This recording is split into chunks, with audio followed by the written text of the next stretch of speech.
Tenu en 1995 et au terme duquel est né le plan d'action du gouvernement du Sénégal en faveur de la scolarisation des filles. Monsieur le représentant de l'IEF, dans un contexte marqué par une crise des valeurs, le CEDEPSCOFI a été très bien inspiré en choisissant l'éducation comme le thème de cette journée qui célèbre l'excellence. L'éducation aux valeurs en milieu scolaire est essentielle pour former des citoyens responsables et conscients. À cet effet, l'école se mobilise pour transmettre les valeurs de la République,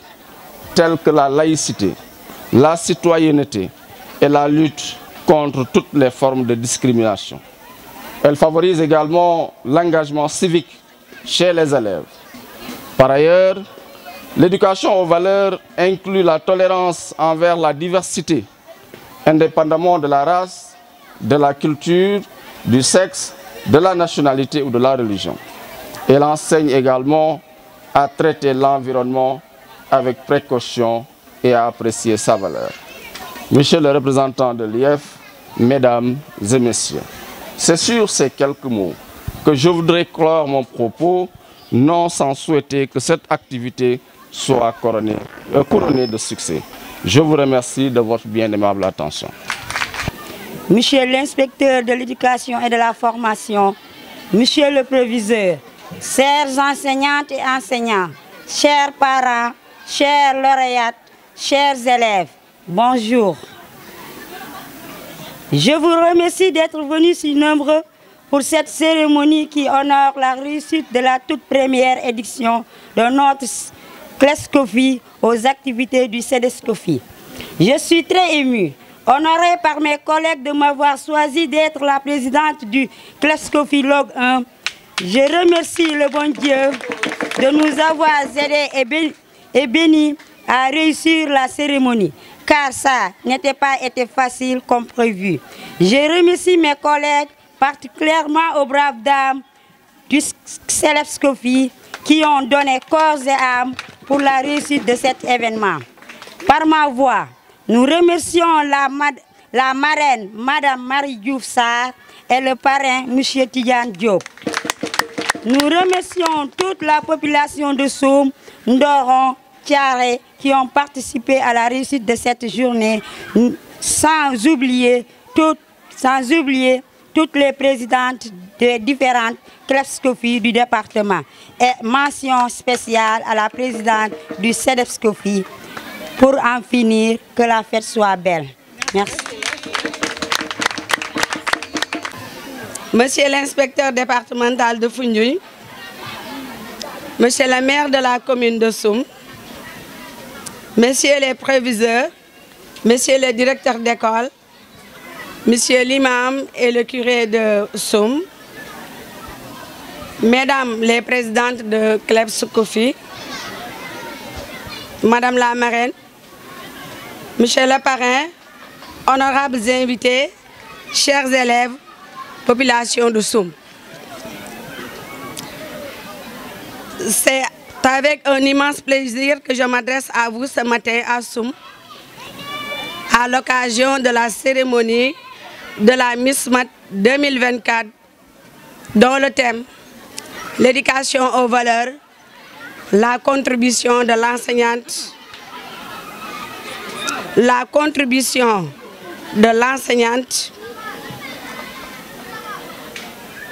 interpelle tout un chacun. À ma qualité de présidente régionale de la SCOFI de Fatick, je voudrais magnifier votre présence et marquer, s'il en était encore besoin, votre attachement et votre accompagnement sans faille à notre structure. La SCOFI, comme vous le savez bien, est une organisation de la société civile qui œuvre pour l'éducation des filles. Une organisation de cette trempe qui a des antennes dans toutes les contrées du pays ne peut pas rester indifférente à la dépravation des mœurs au Sénégal. En réalité, dans notre pays, les interrogations fusent de partout. Qu'est-ce qui est advenu à nos jeunes pour qu'ils aient de tels comportements dans leur quotidien? Nous pensions humblement que l'absence d'une éducation aux valeurs en est pour beaucoup. C'est pourquoi la structure que nous avons l'insigne honneur de coordonner au niveau de la région de Fatick a choisi ces éminents panélistes pour vous en parler davantage sur le thème. L'inspecteur Georges Davis Diouf, un homme intègre, aux valeurs multidimensionnelles. Le maire Issa Senghor, à qui j'adresse mes vifs remerciements pour ses conseils et son accompagnement. Les présidents de CLES SCOFI, Madame Farissal, ma sœur, ma badienne Rokhaya Diouf, de l'IF de Foundiougne.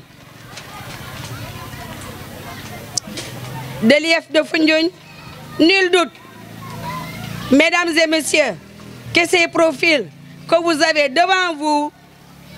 nous entretiendront de la meilleure des leçons de ce thème.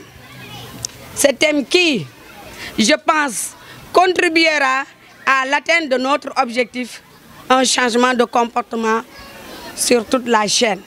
Merci de votre aimable attention. Monsieur le proviseur et son équipe, les responsables de la SCOFI, SCOFI nationale, SCOFI régionale, départementale et locale, je voudrais vous dire le plaisir que j'ai et l'honneur de me retrouver avec vous ce matin.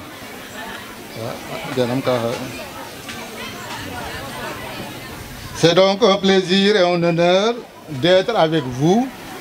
ce matin pour célébrer les Miss Mathématiques, et cela pour plusieurs raisons. La première raison, c'est que je suis modestement donc un ancien mathématicien. J'ai dit à l'équipe qui est venue me voir à la mairie que j'ai rencontré 2 fois le président Léopold Sédar Senghor. La première fois, c'était en 5e, j'avais le prix spécial de mathématiques parce que j'avais une moyenne de 19,75. Et le prix a été offert par l'ambassade de Russie. J'ai encore le livre avec moi. L'autre raison, c'est que je suis également gestionnaire, j'ai été gestionnaire du système éducatif, donc avec l'office du baccalauréat, et je voyais donc les performances de l'ensemble des élèves du Sénégal. Et la troisième raison, c'est je suis le magistrat donc, de la ville, et comme vous le savez, donc l'éducation est un point très très important de notre programme.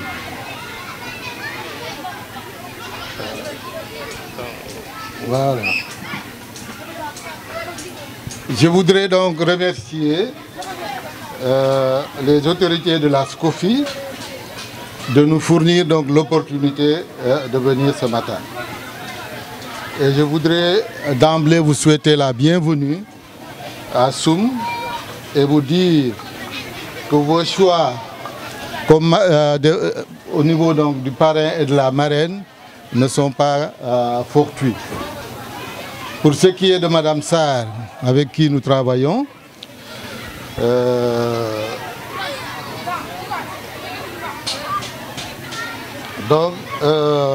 elle est donc la première adjointe au maire.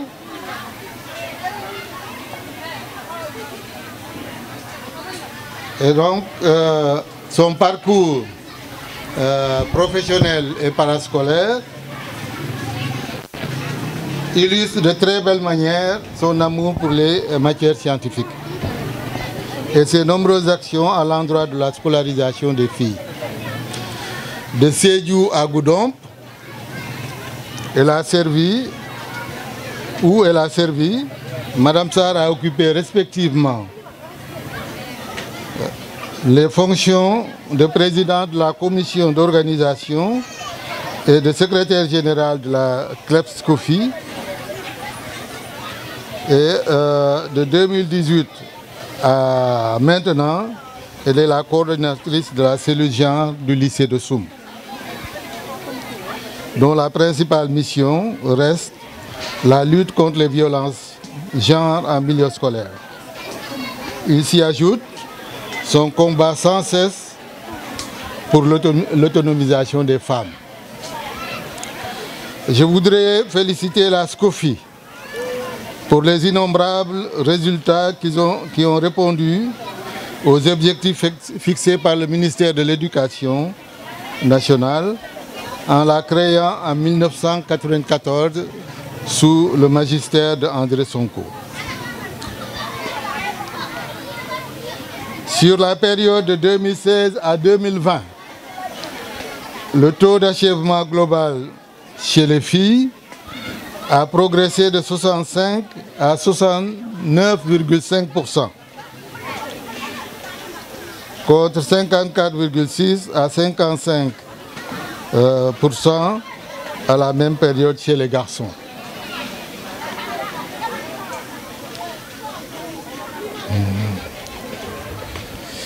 À l'examen du baccalauréat 2020, le taux d'admission chez les filles était de 52%, toutes séries confondues, contre 37% chez les garçons.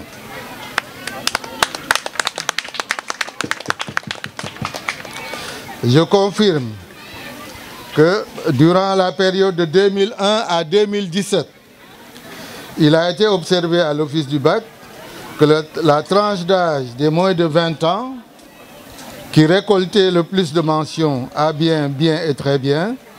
la performance des filles était largement supérieure à celle des garçons. Et l'on disait... Monsieur l'inspecteur chef de district, monsieur le proviseur du lycée de Soum, chères dames du comité départemental des enseignantes pour la promotion de la scolarisation des filles, chers professeurs, chers élèves, chers invités,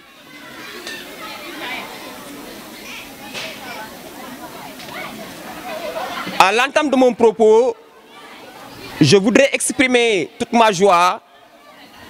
et me réjouir de l'honneur qui m'est fait de célébrer avec vous ces moments solennels qui donnent l'occasion de récompenser toutes les meilleures filles en mathématiques des classes de seconde S du département de Foundiougne. Ainsi, au nom de l'inspecteur de l'éducation et de la formation de Foundiougne, M. Mouniane Diouf, j'adresse mes vifs remerciements, encouragements et félicitations au comité départemental des enseignantes pour la promotion de la scolarisation des filles. CEDEPS-COFI de Foundiougne, pour l'organisation de cette journée Miss Math dans cette belle localité du Logou. Mes remerciements vont également à l'endroit du grand proviseur du lycée de Soum et président du SAO de Foundiougne, M. Djouma Kordong, qui a accepté de nous accueillir dans son établissement pour cette cérémonie. En effet, l'éducation est un droit pour tous les enfants. Comme le stipule la Constitution sénégalaise en son article 22, alinéa 2. Je cite: tous les enfants, garçons et filles, en tout lieu du territoire national, ont le droit d'accéder à l'école. Sur ce, promouvoir l'éducation des filles qui semble être laissée en rade dans certaines localités revêt une importance capitale. Une fille instruite a la possibilité de contrôler sa santé, celle de ses enfants et de sa famille de façon générale. Si elle obtient un emploi, elle a aussi la capacité de subvenir aux besoins de sa famille et d'encadrer ses enfants dans leurs études. C'est pourquoi nous disons encore une fois grand merci au comité départemental des enseignantes pour la promotion de la scolarisation des filles, d'avoir eu cette idée d'organiser cette journée Miss Math qui aura certainement pour effet de motiver davantage les filles à entreprendre des études scientifiques en vue d'obtenir des prix dans l'avenir. Toutefois, dans beaucoup d'établissements, il existe toujours un écart entre les garçons et les filles dans les séries scientifiques. Même si cet écart a tendance à se réduire. Dans certains de nos lycées, les garçons dans les séries S sont plus nombreux que leurs camarades filles. Par conséquent, les femmes enseignantes ont un grand rôle à jouer pour équilibrer cette tendance. Vous devez sensibiliser encore la population afin de mobiliser nos filles à aimer les séries scientifiques.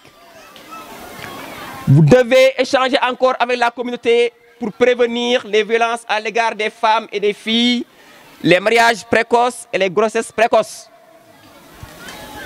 Vous devez aussi prendre la craie et enseigner les sciences, car on trouve peu de professeurs d'âme en mathématiques, sciences physiques et sciences de la vie et de la terre. En vous offrant comme modèle de réussite, vous pourriez pousser les filles à étudier les sciences. Mais de toute façon, vous n'avez pas démérité, vu la situation actuelle des filles à l'école avec celle d'il y a 20 ans auparavant. Bravo, chères dames.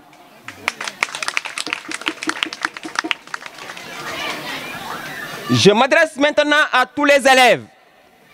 Chers élèves, ne recherchez pas le matériel immédiatement, mais travaillez dur en s'entourant de valeurs sénégalaises, comme la politesse, le courage et l'amour du travail bien fait. En réalité, une nation se bâtit sur de la chair et des os. Un pays peut ne rien posséder, mais avec des ressources humaines de qualité, devenir un Eldorado en un temps record. Aux filles qui seront primées, nous vous disons félicitations et bonne continuation. Quant aux autres, nous vous prions de faire plus d'exercices en augmentant le temps d'apprentissage et en réduisant le maximum possible les sources de distraction, comme la connexion sur les réseaux sociaux, les nguels, les séances de lutte et les séries télévisées. Je voudrais pour terminer, au nom de l'inspecteur de l'éducation et de la formation de Foundiougne, renouveler mes vifs remerciements et félicitations à l'endroit du comité départemental des enseignantes pour la promotion de la scolarisation des filles, CEDEPS-COFI, et souhaiter la pérennisation de cette journée Miss Math en vue de stimuler nos filles à devenir des scientifiques. Mes remerciements et félicitations vont également à l'endroit de la population de Soum, une population dégourdie et qui aime l'école, à tous les enseignants du département de Foundiougne, aux parents d'élèves et à tous les partenaires qui n'ont ménagé aucun effort pour la réussite de cette journée. Que la fête soit belle. Merci de votre aimable attention. Assalamu alaikum mbooloo mi. Donc dama ne gannaaw sama inspecteur ba mu waxee ba pare waruma woon sax jël kàddu ndaxte li ñu fi wax tey éducation aux valeurs dafa nekk loo xam ne si ni mu ko waxee sa kilifa bu xasee ba wax rek waroo la sa teg kàddu ndax joxe cër te joxe cër boobu ñoonu ñu leen di dënk dafa da ngeen ko war a njëkk a gis si ñun kon tey waruma woon a jël kàddu gannaaw moom ba mu waxee ba pare wante ma di ci jéggalu bu baax. damay yokk rek mais duma dugaat si la mu wax bien que am na lu ma waxoon lu ma defoon donc ba ma nuyoo monsieur le maire nuyu ñi fi toog yëpp duma si dellu siwaat dama ne rek maa ngi am mbégte lool pour fekkee tey SCOFI bi nga xam ne lam amoon comme mission bu njëkk mooy fexe ba xale yu jigéen yi dugg école mooy accès des filles à l'école boobu mooy première mission yam ba ca topp mu ñëw si 17 construction yi ndax defar nañ ay toilettes séparées garçons et filles SCOFI moo ko njëkk a wax ñu ñëw muy lutter muy xeex contre les pratiques néfastes mooy mutilation génitale féminine mooy xale yu jigéen yi ñuy xarafal beneen bi mooy les mariages et grossesses précoces mooy takk yu teel yeeg ëmb yu teel yi beneen bi mooy les violences basées sur le genre moo nekk li ñuy nekk di xoqatal xale yu jigéen yi ci biir école bi wala ci mbedd mi wala ci yoonu école bi wala fu mu mënti nekk rek di leen di exploiter sexuellement ak di leen di forcer liggéey boo xam ne xale lañ te xale antanut liggéey yu métti yi defe naa ne suñu woy bi teg na ko léegi. donc ñooñu bu ñu defee loolu tey ñu yokkaat si tey ne ñu ngi def Miss Math Miss Science dama gis ne ñoom ñu ngi dugg ci plateforme plan d'action bi ñu defal agenda de la fille ba 2025 muy lu ma rafetlu lool parce que ñu ñëpp ay jàngalekat lañ mais bu ñu gisee loo xam ne war nañ see mën a dugg dafay gën a ñoŋal suñu liggéey te ni ko monsieur le maire waxee sànq ñun ñëpp am nañ ay références comme dañoo bëgg a doon ay références nag. nii ngeen nekk tey jii nii donc dama ne jigéen ñi da ngeen bokk ci 6e résultat bi nga xam ne moom la ministère bi teg pour ñu mën a am enseignement des services des sciences kon enseignement des sciences et technologies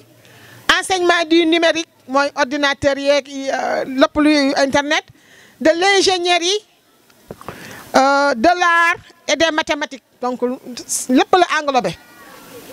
donc résultat 6 boobu noonu moom laa wax ne dafa am ñaari activité première activité bi mooy ñu liggéey dimbale promotion agenda Miss Math Miss Science ba nga xam ne xale yu jigéen ñi dinañ nangu di jàngi lépp luy technologie ak lépp luy science ba nga xam ne lu góor mën jigéen war na ko war a mën si affaire di technologie. deuxième activité bi nekk ñuy maye ay bourses d'excellence jigéen ñi nga xam ne ñu ngi góorgóorlu te sans moyen amuñu doole mais terewul ñu ngi góorgóorlu ba raw ña nga xam ne ñoo am doole si di am ay résultats yu baax si science ak technologie. donc ñaari activités yooyu noonu bu ñu leen defee tey dafay tax ñu kontaan lool si li tax CLEP SCOFI bu Lok 1 organiser tey Miss Math Miss Science ba di ko def mbégte bu rëy la si ñun bureau genre mbégte bu rëy la si ñun inspection de l'éducation et de la formation te xam naa ne sama inspecteur du ma weddi. donc concernant thème bi ñu wax nag thème bi mooy éducation aux valeurs dama ne li sama inspecteur wax mënu ma see teggi dara su ma si yokkul mënu ma see teggi dara jigéen dañ la njëkk a sant mooy obéissance mooy tarbiyu mooy respect bi nag partout lañ ko war a gis te wax na ko développé na ko donc duma ci dugaat donc ci loolu si laa ne Sénégal dafa soxla jigéen ñeeg góor ñi parce que rabi àll yi duñ ñëw développé Sénégal ñun nit ñi ñun ñoo war a jàng ba yóbbu suñu pays mu développé wu. ñu ne nag taux bi nga xam ne moom la jigéen ñiy liggéey am ci Sénégal bëriwut ci économie bi 33% la contre 69% si góor ñi kon góor ñi raw nañ ñu bu baax jigéen ñi nañ góorgóorlu jël ay poste de responsabilité ñu liggéeyal suñu réew mi mën a jëm sa kanam. chômage bi mooy ñàkk liggéey bi ñu ne li jigéen ñi toog ñàkk liggéey 40% la alors que góor ñi toog ñàkk liggéey 18% la kon loolu muy loo xam ne war nañoo ekkatiwaat baar bi ba jigéen ñi xam ne ñoom tamit war nañoo war a mën a liggéey comme góor ñi su ko defee Sénégal jëm ca kanam. donc état bi nag jël na si ay mesures yu importantes yu am solo pour protéger ak adopter mesures yooyu noonu politique boobu noonu. donc xale bu jigéen bi li ma siy wax rek mooy bu la état joxee santé jox la éducation li ki des c'est la confiance en soi nit ki da ngay gëm sa bopp. gëm sa bopp nag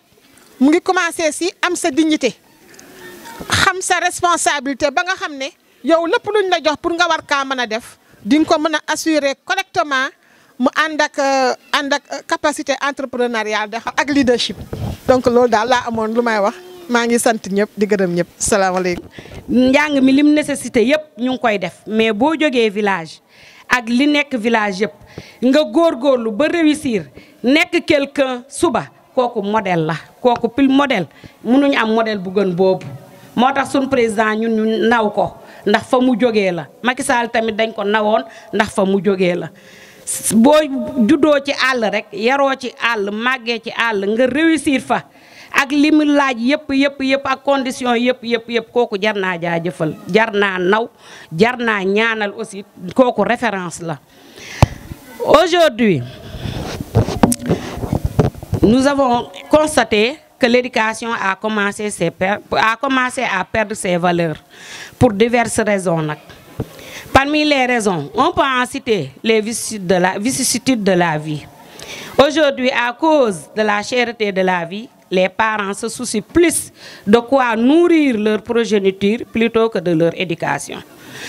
Beaucoup de parents se sont désengagés. Bu ñu xëyee dañuy daw rek góor ñaa ngi daw jigéen ñaa ngi daw dépense kenn talul kenn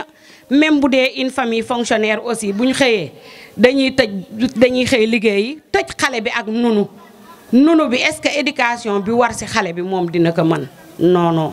parce que doom apport yaay ak apport papa ci doom dafa am solo trop dinaa ci dellusiwaat. Il y a l'influence néfaste des nouvelles technologies sur les enfants. Tey li ñu gis dans les réseaux sociaux sont devenus le cadre adéquat de prolifération de la violence. Saaga bi xastante bi ak lépp léegi ci net bi la. Net bi te pourtant c'est un bon moyen pour s'éduquer, pour se former. Parce que loo bëgg mun nga ko fa am boo demee Google nga dem Wikipédia wala yeneen mais xale yi bu ñu amee seen connexion moom ñu nga Facebook ñu nga TikTok ñu nga feneen fu ne ñu dugg ñoom yi ñuy dugg sax mag ñi xamuñ ko te yooyu moom dafa am yoo xam ne vraiment dafa am ay crise de mœurs yu fa nekk yoo xam ne xale bi day imiter surtout avec li ñuy wax léegi nos influenceuses là da ngay foog ne lii et les influenceurs lii moo am. ñii ñoo tekki kon man jarul may jàng mun naa jaar ci voie bi alors que c'est faux loolu bëri na lu bëri lu muy yàqu aussi ci njàngum xale yi ak le mode de recrutement des enseignants wala ma ne le nouveau type d'enseignant parce que autrefois les inspecteurs veillaient au respect strict de la tenue et du comportement des élèves maîtres lors de la formation soo xëyee ñëw sa bopp baramu dañ lay dàq ci biti soo xëyee ñëw soluwul ceinture woo dañ lay dàq ci biti suñu paree formation en fin de formation on organisait une cérémonie de prestation de serment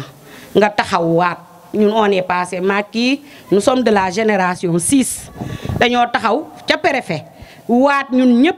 ne lii lañuy jàngat dinañ respecté li ñu wax yëpp jël engagement yi respecté ko def ko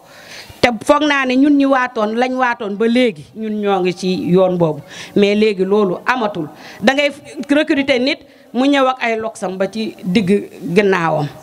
wala mu baram boppam tuuti nga recruter jigéen bu solee jean sol body fer yaag yooyu yëpp mi ngi feeñ ñun yàgg nañ fii parce que gis nañ yu bëri nekk nañ fi ci cérémonie élèves yi di yuuxu benn daam parce que dafa lim soloon moo desanwul sol body sol jean slip bi di génn ak fer yi xale yi di ko ree loolu boo ko defee ki ngay jàngal du la respecté c'est vrai que nag ay xale lañ léegi mais xale aussi jàngalekat bi man dama bëgg dama naan chaque jour man de dama dooj damay wax ne man place bi chef de village am man moom laa am place bi préfet am man moom laa am su fekkee ne dëkk bi joxuñ ma sama gëdd man sama gëdd maa koy jox sama bopp imposer ko par force parce que l'enseignant n'est pas quelqu'un l'enseignant da nga war a respecter sa bopp fonk sa bopp naw sa bopp bu la kenn dégg ci tooxi doona yoo xam ne boo ñëwee sa collègue dina la xeeb sa élève di la xeeb loolu amul loolu du yoon foo toll biti ak biir référence nga war a nekk école ak ci biti yëpp référence nga war a nekk loolu vraiment bëgg naa aussi ñun ñu delloo si waat ko si ñun si suñuy jikko pour le retour aux valeurs nag non il faut que pour ñu delloo si éducation son liste d'antan moom il nous faut impérativement retourner dans nos sources dans nos vertus cardinales que sont le jom le ngor et le kersa jom ngor kersa englobe toutes les valeurs yoo xam ne mooy dooleel xale bi pour moom mu nekk nit ku nite jàng ba am li mu soxla ndax ci jom ak ngor ak kersa ci la respect bokk ci la dignité bokk engagement ci la bokk muñ endurance bi ci la bokk ngëm-ngëm ci la bokk persévérance ci la bokk pour ne citer que cela accompagner leen ba ëllëg ak si biir fu ñu taxawee ñoom ñu xam ne ñii kat am na processus boo xam ne jaar nañ ko ci école te taxawul nañ ko def nañ ci seen fulla jëmbat nañ ci seen fulla ànd ak vertu yi ñu leen inculquer école ak ca kër ga ba tey buñ taxawee dinañ ne ah kii de nit ku nite la. aussi on doit travailler dans une synergie tripartite de nos responsabilités état d'abord. état nag duma si dellusi parce que à travers les ODD ins wax na ko parents yi am nañ ci wàll enseignants yi am nañ ci wàll mu doog a ñëw si élève bi parents yi nag la première école de l'enfant c'est sa famille et dans sa famille sa mère est sa première école yaay mooy école doom yaay mooy référence ci doomam yaay mooy référence famille mooy référence ndax lu tax xale dafay imiter te xale du imiter li moroomu xaleem di def de mais xale l'enfant n'imite que ce que font les aînés gis nga xale bu fekkee ne yow dañ maa nekk ci kër waxtu julli bu jotee borom kër gi day lal si jaada oo njaboot gi yëpp ñu taxaw si gannaawam def sàppe julli xale buy jàng wax ci kër googu allahu akbar lay njëkk a wax waaye boo melee ni man bugg àddina ngay teg musique ak teg yooyu xale bi de dina la mun a woyal woyu Waly Seck dina la ko mun a feccal parce que loolu la fekk ngay def bu dee yaay joo xam ne saaga rek lay def doomam saaga rek wax saaga noo kër googu foo toog dañuy saaga rek parce que loolu lay jàng nit lu mu nàmp loolu lay tàqamtiku loolu lay tàqamtiku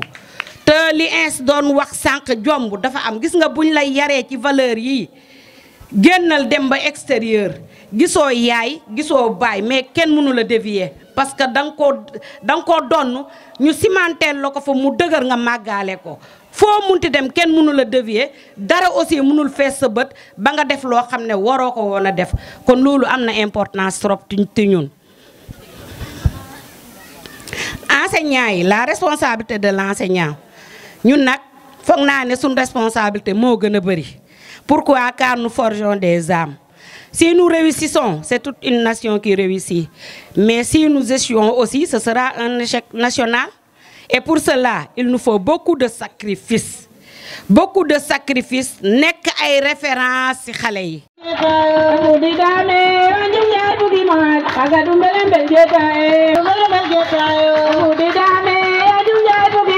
Baga